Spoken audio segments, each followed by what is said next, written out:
تو اس کی برکتیں بھی حاصل ہوں گی کہ نہیں ہوں گی؟ تو برکتیں بھی حاصل ہوتی ہیں اس کی. تو فرماتے ہیں لیکن رہتا میں ایسے تھا کہ لوگ مجھ سے قرضہ مانگنے کے لیے آتے تھے. آج اتنا پیسہ ہوتا ہے لیکن آپ دیکھو سب مدرسوں کے محتمم کی بات میں نہیں کرتا, سارے برے نہیں ہوتے لیکن کچھ برے بھی ہوتے ہیں. بعض لوگ مدرسے بناتے ہیں, ادھر بعض لوگ ٹرسٹ بھی ایسے ہی کرتے ہیں, ٹرسٹ بناتے ہیں, اربوں خربوں روپے کرپشن کر کے جمع کر رہے ہیں, کپڑے ایسے پہن کے گھومیں گے, آدمی کہتا ہے سب سے پہلے تو اس کو زکات دو. یار تم سوٹ ٹائی پہن لو, کوئی اچھے کپڑے پہن لو, یہ شو کرنے کے لیے کہ ہمارے پاس تو بالکل ہم تو سادہ ہیں, ہم تو غریبوں کی یعنی ویلفیئر میں مرے جا رہے ہیں. اتنا کیوں مر رہے ہو؟ کپڑے صحیح پہن لو بھائی. نہیں آئی میرا خیال ہے بات سمجھے بھائی. نارمل جیسے تمہیں اللہ نے سارے رہتے ہیں, کیوں ایسا غریب بن رہے ہو؟ میرے کپڑے بھی میلے ہو رہے ہیں, ٹائم نہیں ملا مجھے بدلنے کا. یہ مطلب نہیں ہے کہ آپ مجھے زکات دیں. میرے استری ہوئے کپڑے لٹکے ہوئے, آج مہمان آ گئے تھے تو ٹائم نہیں ملا مجھے. اللہ نے دیا ہوتا ہے. یہ کام زیادہ تر وہ لوگ کرتے ہیں جو 2 نمبر قسم کے محتمم اور ٹرسٹ چلانے والے لوگ ہوتے ہیں. 2 نمبر محتمم کی بات کر رہا ہوں, وہ ہمیشہ ایسے رہے گا جیسے پتہ نہیں کیا ہے اس کے, لیکن اوپر گاؤں میں زمینیں بنا رہا ہوگا, ادھر زمینیں بنا رہا ہوگا. اور جب بھی گھر جا کے دیکھو گے, ایسے مولویوں کو بھی میں جانتا ہوں, چندہ لے لے کے اتنی پراپرٹی بنا دی, جب ان کے گھر جاؤ آدمی کہتا ہے تھوڑے سے مجھ سے بھی پیسے لے لے یار تو. یہ استغنا نہیں ہے, یہ کیا ہے؟ بھکاری پن ہے, بھکاری پن. اپنا گیٹ اپ ایسا بنا کے رکھو لوگ سمجھیں پیٹ بھرا ہوا ہے, کھاتے پیتی فیملی سے اس کا تعلق ہے. بے شک گھر میں آٹا نہ ہو, صبح راشن کے پیسے نہ ہو. اللہ کو اوپر والا ہاتھ پسند ہے, نیچے والا ہاتھ اللہ کو پسند نہیں ہے. خدا کی قسم غربت میں تو استغنا سے جینے کا مزہ ہے. پیسہ آنے کے بعد کیا استغنا بھائی؟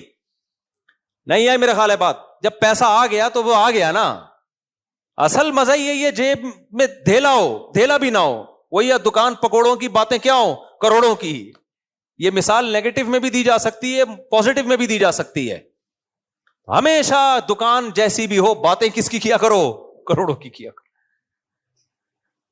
بولا کرو میں 4 کروں گا انشاءاللہ, چاہے بیلنس نہ ہو.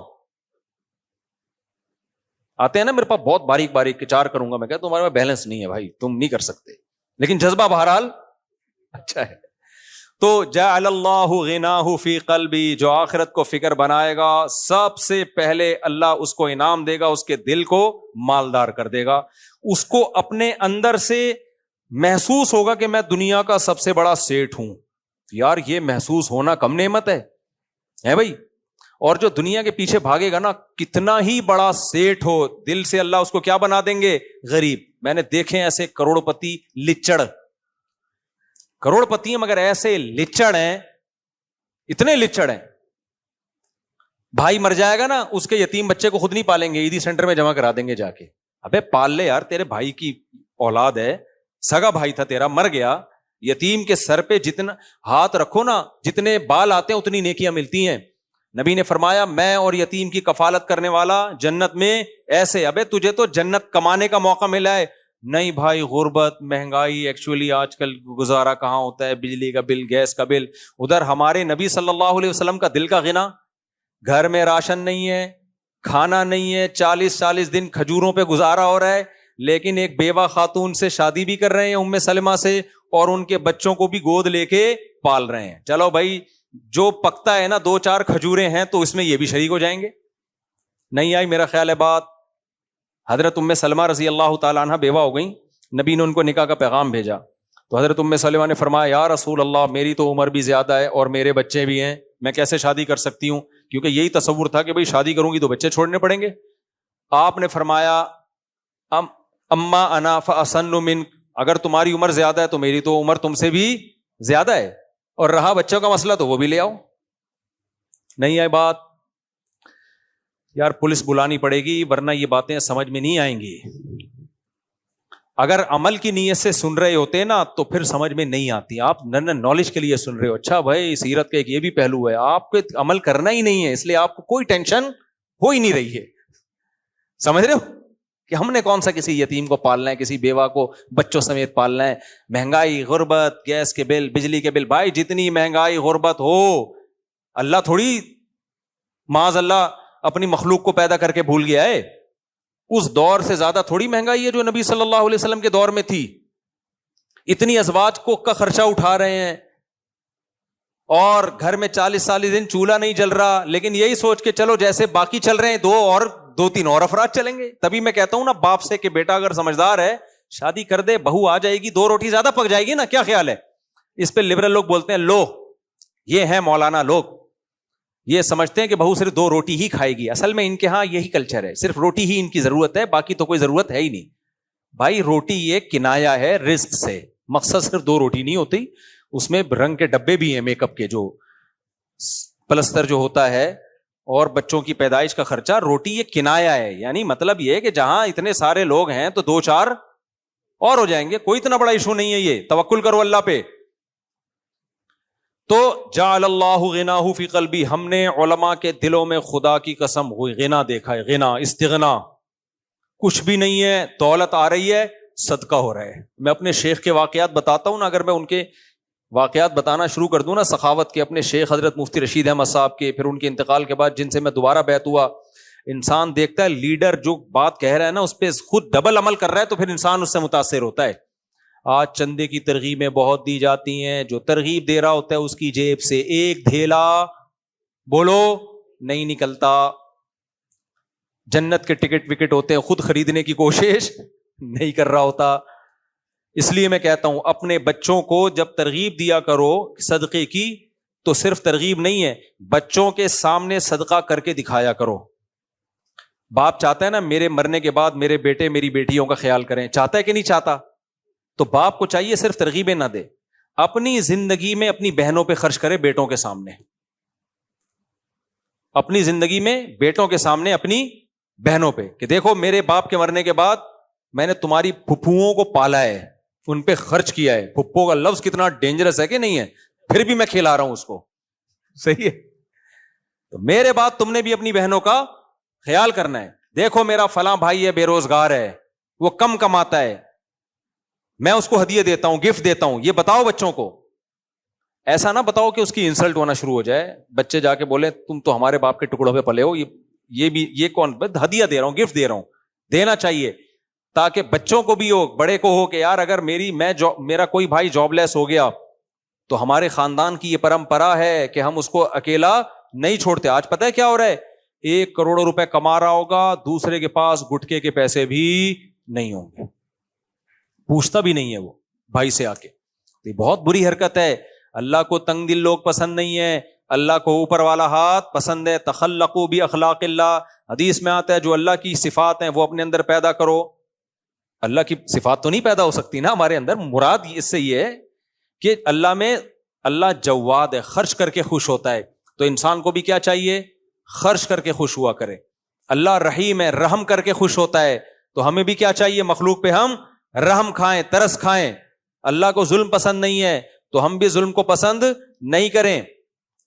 تو یہ جو جعل اللہ غناہ فی قلبی ہے نا, یہ میں ٹینشن کی بات کر رہا تھا کہ نبی صلی اللہ علیہ وسلم نے فرمایا جو ساری ٹینشنیں ختم کر کے ایک ٹینشن کو اپنے اوپر رکھتا ہے تو اللہ اس کی ساری ٹینشنیں ختم.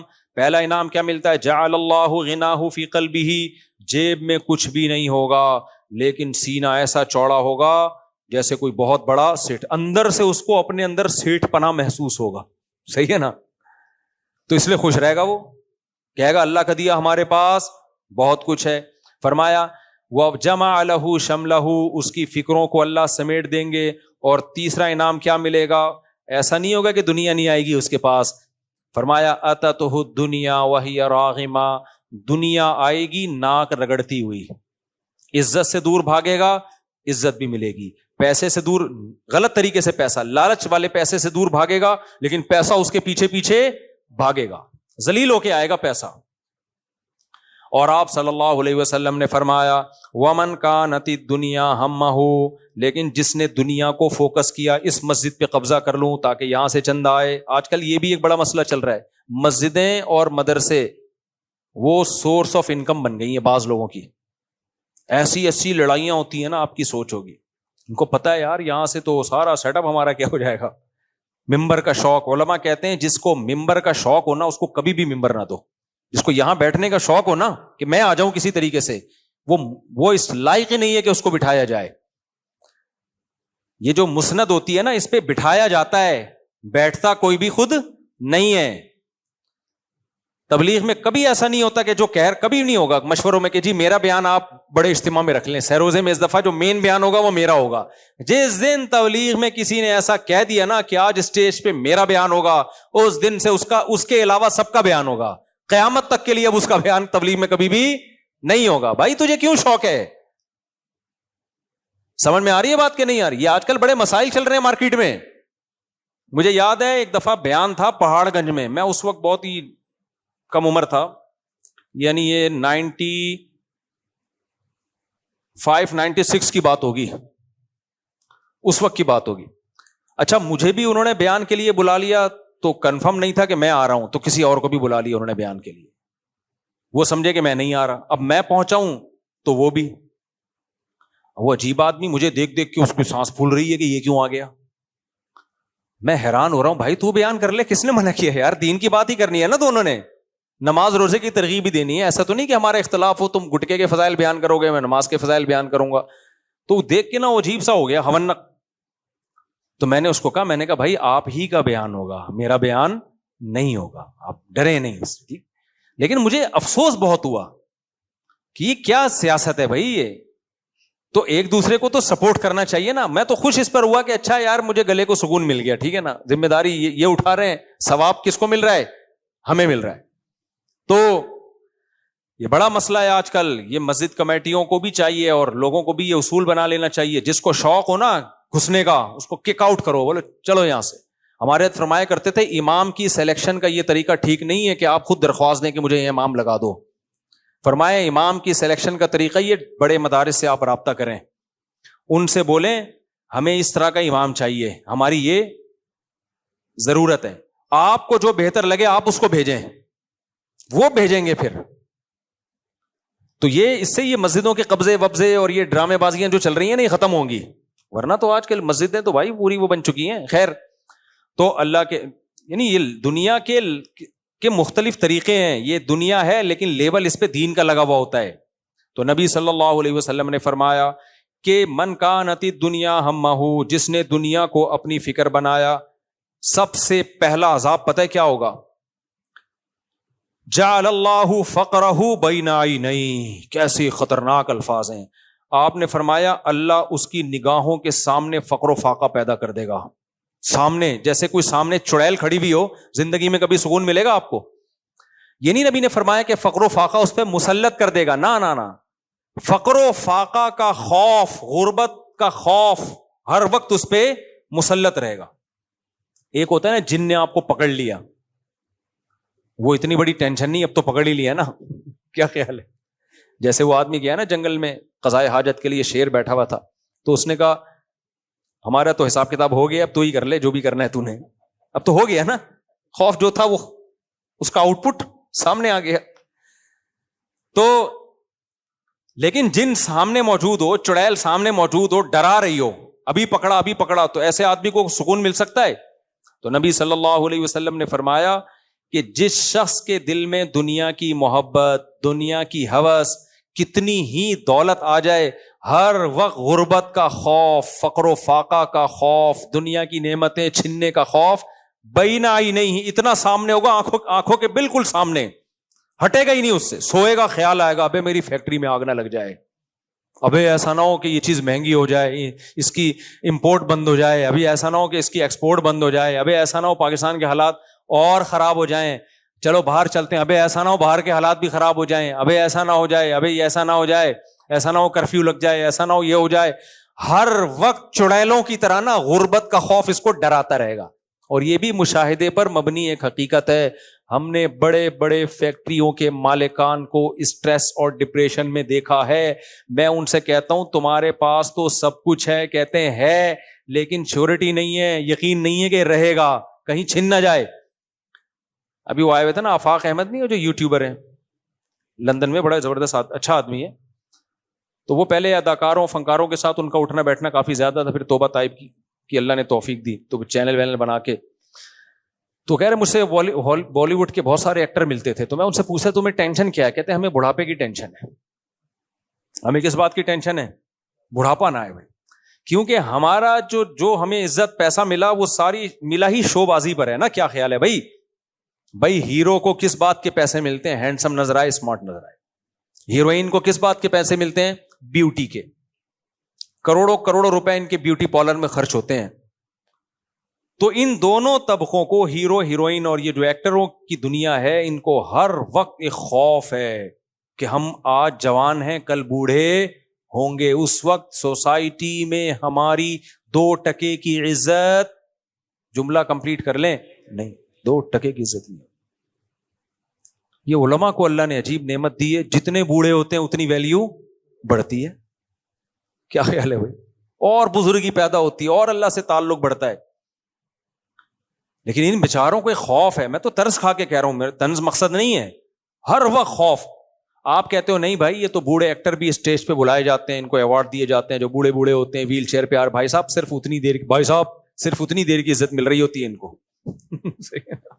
ڈاکٹر ذاکر نائک صاحب نے ایک اچھا لفظ سیکھ لیا, بھائی صاحب آپ غلط فہمی میں مبتلا ہو, یہ ان کو صرف اتنی دیر کی عزت مل رہی ہے جتنی دیر اسٹیج پہ, اس کے بعد کوئی پرسان حال. کیونکہ شادی بھی نہیں کی ہوتی ان لوگوں نے, بچے بھی نہیں ہوتے, ہوتی ہے تو ایک آدھ بچہ, وہ بھی آج کل کلوننگ سے ہو رہا ہے, پتہ نہیں ٹیسٹ ٹیوب سے ہو رہا ہے, وہ بھی نیچرل نہیں ہو رہا کہ بچے کو ماں کی بھرپور ممتا ملے. حملتہ امہ کرہن ووضعتہ کرہا, اللہ کہتے ہیں تمہاری ماں ہے, اس نے تمہیں پیٹ میں رکھا تکلیف کے ساتھ, جنا تکلیف کے ساتھ, 2 سال تمہیں گود سے لگا کے رکھا, 2.5 سال, تو یہ بھی سسٹم ختم. ماں ہے ڈی این اے میں ہے ماں, باقی پیٹ بھی کسی اور کا استعمال ہوا, جننے کی تکلیف کسی اور نے اٹھائی, دودھ ڈبے نے پلایا. تو کیا ماں اولاد کا بھی وہ مضبوط رشتہ نہیں رہتا بھائی. بہن بھائیوں کی نعمت تو ملتی نہیں ان بچوں کو, ایک آدھی ہوتا ہے, تو ساری محبتیں تو ختم. تو ان کو سب سے زیادہ ٹینشن بیچارے ایکٹروں کو جو ہوتی ہے, میں طنز میں نہیں کہہ رہا, ہو سکتا ہے بھائی ہم سے اچھے ہوں, ہمارا گیٹ اپ دینداری والا ہو, یہ تو آخرت میں پتا چلے گا کون اچھا ہے کون برا ہے. اور ہم اگر کچھ تھوڑے بہت نماز روزے کی توفیق ملتی ہے تو ہمارا کیا کمال ہے. تو اللہ نے اچھے ماحول میں پیدا کر دیا, ہمیں تو ڈر لگتا ہے کہ اتنے اچھے ماحول میں یہ لوگ پیدا ہوتے تو شاید ہم سے زیادہ اچھے ہوتے. لیکن بہرحال یہ قابل طرز زندگی ہے میرے بھائی. ہر وقت خوف کس چیز کا؟ بڑھاپے کا. اس خوف کو ختم کرنے کے لیے مسکراتے بھی ہیں, ہنستے بھی ہیں, ایک کوشش کرتے ہیں لائف کو انجوائے کرنے کی. لیکن نبی کے الفاظ کیا ہیں, جعل اللہ فقرہ بین عینیہ, نا نا نا نا, وہ خوف کی چڑیلیں سامنے آ کے وقتاً فوقتاً ڈراتی رہیں گی. آپ ذرا دیکھ لیا کرو جو 1975 کے ہیرو اور 2024 میں وہ کیسا لگ رہا ہے. گوگل پہ لکھو 1975 میں کوئی ہیرو تلاش کرو اور دیکھو 2024 میں وہ کیسا لگ رہا ہے, تو آپ کو اندازہ ہو جائے گا کہ اب کیسا لگ رہا ہے. تو ظاہر ہے, تو جب ہمیں پتا ہے تو ہر ایک کو پتا ہوگا نا. یہ تو جس پہ گزرتی ہے وہ نہیں سوچتا ہوگا. تو یہ دنیا بڑی اندھیری ہے. اسی کے لیے شاعر نے کہا ہے, رنگ رلیوں پہ زمانے کی نہ جانا اے دل, یہ خزاں ہے جو بانداز بہار آئی ہے خزاں لیکن اسٹائل اس کا بہاروں والا ہے. تو نبی صلی اللہ علیہ وسلم نے فرمایا, جعل اللہ فقرہ بین عینیہ, جو دنیا کو اصل ہدف بنائے گا, اللہ کو بھول جائے گا, اللہ کو اپنی زندگی سے نکالے گا, اللہ اس کے نگاہوں کے سامنے فقر و فاقہ رکھ دیں گے. فقر و فاقہ سے صرف فقر و فاقہ مراد نہیں ہے, ہر چیز کا خوف. عزت کو مقصد بنائے گا تو عزت چھننے کا خوف اس کے سامنے ناچے گا, رقص کرے گا. دولت کو مقصد بنائے گا تو دولت چھننے کا خوف اس کے سامنے ہر وقت رقص کرتا رہے گا. اور اپنی بیوٹی اور فٹنس کو اگر وہ ہدف بنائے گا, جیسے باڈی بلڈر کیا کرتے ہیں, میں ان سے کہتا ہوں جم جاؤ, 2-4 اسپیڈ بریکر بنا لو کافی ہیں.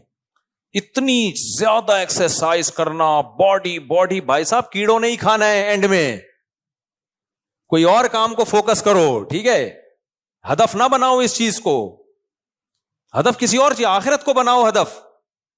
قبر کی بھی زندگی, آخرت بھی ہے, ٹھیک ہے, جم جاؤ, اچھی صحت, بہت بہترین, ویل ڈن. اتنا نہیں کہ ساری صلاحیتیں اس میں جھونک دو. میں ایسے آدمی کو جانتا ہوں, ہمارے ساتھ جم میں آتے تھے, اب کسی کو کیا پتا, کس نام تھوڑی جانتے ہیں اس لیے غیبت نہیں ہے. وہ بندہ 3-4 گھنٹے ایکسرسائز کرتا تھا اور کھاتا کیا تھا, 5 سال سے روٹی نہیں کھائی, اور اتنی ڈائٹ پلان اس کا. تو میں دیکھا کہ 2 سال ہو گئے غائب بندہ. میں نے کہا شاید ترقی کر کے اب بہت بڑے جم میں چلا گیا وہ بیچارہ. ایک دن میری کہیں روڈ پہ ملاقات ہوئی تو بہت ہی باریک سا ہوا تھا نا, جو تھوڑے بہت اسپیڈ بریکر بنے تھے, جیسے گورنمنٹ جب آتی ہے نا سارے اسپیڈ بریکر ایک دفعہ میں بلڈوزر پھیر کے ختم کر دیتی ہے. تو میں نے کہا یار آپ کو ہوا کہ؟ کہہ رہے یار میں بیمار ہو گیا تھا, اس بیماری نے ساری میری باڈی کی ایسی کی تیسی کر دی. کس چیز کو ہدف بنایا بھائی میرے؟ اعتدال سے چلو نا, آپ اعتدال سے چلو. انگریزوں کے پاس تو دیکھو کرنے دھرنے کا کوئی کام ہے ہی نہیں. انگریز کا تو ہدف ہی دنیا ہے. وہ بکرے کھاتے رہتے ہیں, جم جاتے رہتے ہیں, وہ بکرے لگتے رہتے ہیں, یہاں دمبے نکل رہے ہیں, ادھر سے بکرا نکل رہا ہے, ادھر سے گائے نکل رہی ہے, ادھر سے بھیڑ نکل رہا ہے. وہ ساری باڈی ان کی دمبے, گائے, بھیڑ اور پروٹین کا مجموعہ ہوتی ہے ان کی. ہم تھوڑی بھائی, ہمیں تو اللہ نے آخرت کے لیے پیدا کیا. کچھ تہجد میں ٹائم لگاؤ, کچھ ذکر اذکار میں ٹائم لگاؤ, کچھ نماز روزے میں ٹائم لگاؤ, کچھ تلاوت میں ٹائم لگاؤ, کچھ اللہ اللہ کرو, کچھ دینی محفلوں میں بیٹھنے کے لیے ٹائم نکالو, کچھ بزرگوں کی صحبت میں بیٹھنے کے لیے ٹائم نکالو, کچھ قرآن سیکھنے کے لیے ٹائم نکالو, کچھ قرآن پڑھانے کے لیے ٹائم نکالو, کچھ دعوت اور تبلیغ کے لیے ٹائم نکالو. ہم نے ان سب چیزوں کے لیے ٹائم نکالنا ہے.